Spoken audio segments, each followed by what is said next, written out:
नमस्कार दोस्तों, पिछले एपिसोड में हमने जिक्र किया कि स्वामी विवेकानंद का बचपन, बाल अवस्था कैसी थी और स्वामी विवेकानंद कैसे बहुत प्यारे, स्वीट एंड क्यूट जिसे कहते हैं, नटखट शरारती बच्चे थे जो अपनी माँ और बहन, बड़ी बहनों के नाक में दम कर देते थे और उनको कंट्रोल करने के लिए माँ उनके सिर पर कैसे पानी चढ़ाती थी, जैसे शिव को पानी चढ़ाया जाता है। आज हम उनके कुछ लड़कपन की, जब वो छोटे लड़के बन गए, उस वक्त की घटनाओं का जिक्र करेंगे। तो जो बाल अवस्था में शरारती था, तो जब लड़का हुआ तो वो शरारतों में कुछ और भी बढ़ोतरी हो गई, लेकिन उनके शरारतों में फिर वही एक चरित्र, एक करैक्टर, एक असूल, मासूमियत और इंसानियत पूरी तरह से बरकरार रही।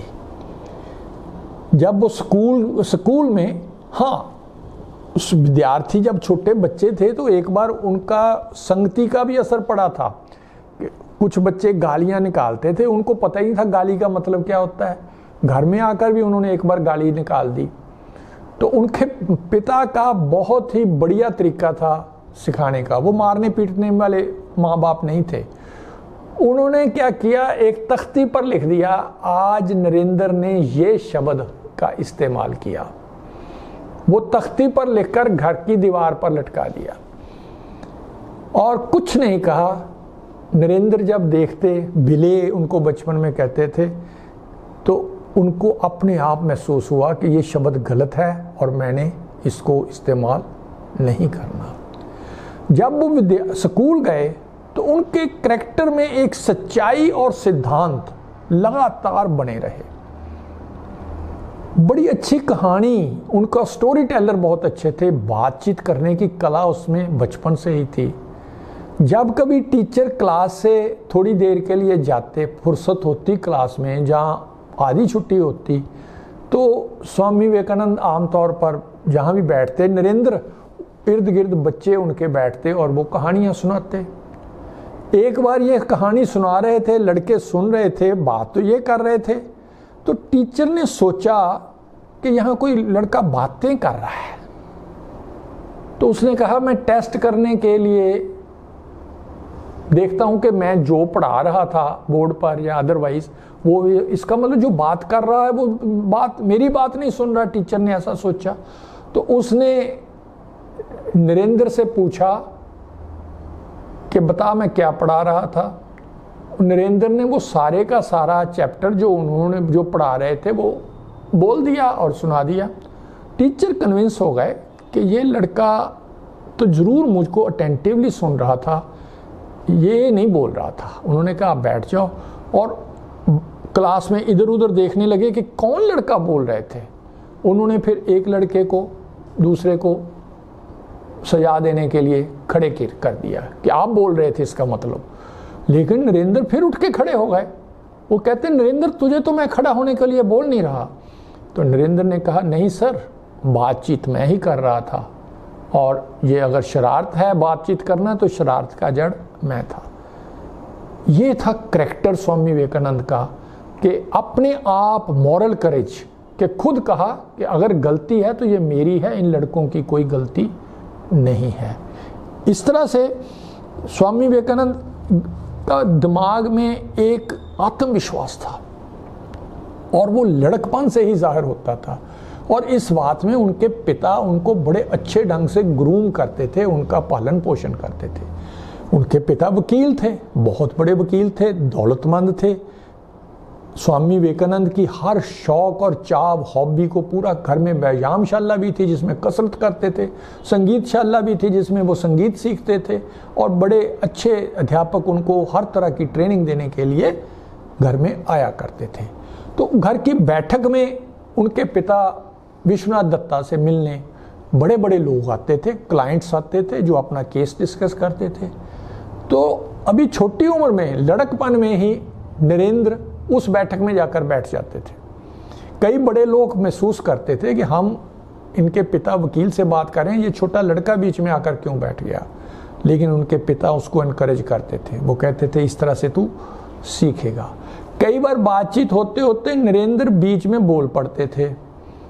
एक बार ऐसा ही हुआ, एक क्लाइंट किसी विषय पर बातचीत हो रही थी, नरेंद्र ने अपने विचार भी उसमें दे दिए। वो जो क्लाइंट था थोड़ा बुजुर्ग था, बड़ी उम्र का था। उसने कहा बेटे तेरी उम्र नहीं है बीच में बात करने की, तुझे नहीं बीच में बोलना चाहिए। तो स्वामी नरेंद्र का सेल्फ कॉन्फिडेंस, उन्होंने कहा मेरी बात देखिए ठीक है कि गलत है। उस बुजुर्ग को, बड़े आदमी को अच्छा नहीं लगा। बाद में पता लगा कि जो बात नरेंद्र कह रहे थे वो दुरुस्त थी और उन्होंने माना इस बात को, बड़े आदमी ने, कि भी तुम्हारी बात दुरुस्त है। और नरेंद्र कहते हैं कि जो बुद्धि का रिश्ता सिर्फ उम्र से नहीं होता, बुद्धि वैसे भी किसी को तेज हो सकती है। उनके घर में एक वृक्ष था, घर लंबा चौड़ा घर था, खानदानी घर, और उसमें एक वृक्ष था। और नरेंद्र लड़के थे, शरारतों करनी कुदरती बात है, तो वो क्या करते थे कि अपने कई बार साथी के साथ, कई बार अकेले वृक्ष पर चढ़ जाते थे। अब जो घर का जो नौकर था उसको फिक्र होता था कि ये लड़का शाखा पर चढ़ गया है वृक्ष की और झूल रहा है, कहीं गिर जाएगा तो चोट लग जाएगी। तो उसको, लेकिन नौकर था वो, उसको क्या कह सकता था। उसने उसको हटाने का एक ही तरीका सोचा। उसने कहा मैं इसको डराता हूँ, और नरेंद्र को बोला नरेंद्र बिले तू वृक्ष पर ना चढ़ा कर। नरेंद्र कहता क्यों, वृक्ष पर चढ़ने से क्या होता है। वो नौकर कहता इस वृक्ष पर एक भूत रहता है, और जो व्यक्ति इस वृक्ष पर चढ़ता है वो भूत उसकी गर्दन मरोड़ देता है। अब नौकर ने तो ये बात उसको डराने के लिए कही और कहा कि अब तू उतर जा। लेकिन नरेंद्र छलांग लगाकर एक शाखा और ऊपर चढ़ गया और कहते हम नहीं उतरेंगे क्योंकि कोई भूत नहीं होता और कोई भूत हमारी गर्दन नहीं मरोड़ता। अगर कोई भूत होता और वो गर्दन मरोड़ता तो मेरी कल क्यों नहीं मरोड़ी, परसों क्यों नहीं मरोड़ी, मैं तो रोज चढ़ता हूं, आज तूने कहा तो। ऐसा था उनकी तर्क शक्ति, निरुत्तर कर दिया नौकर को। ऐसा था उनका शरारतीपन भी।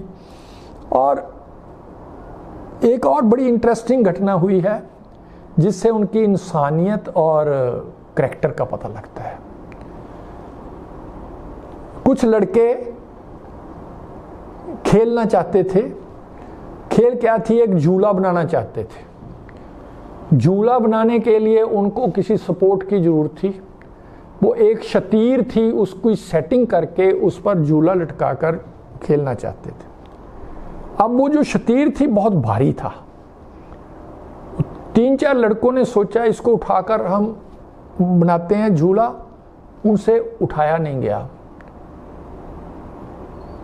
तो वहीं पास में एक नदी या नहर थी, उसमें एक मलाह था। वो मलाह हट्टा कट्टा नौजवान था, तो किसी लड़के में इतना कॉन्फिडेंस नहीं था भी किसी लड़के को, बड़े को, आदमी को कहे हमारी हेल्प कर दो।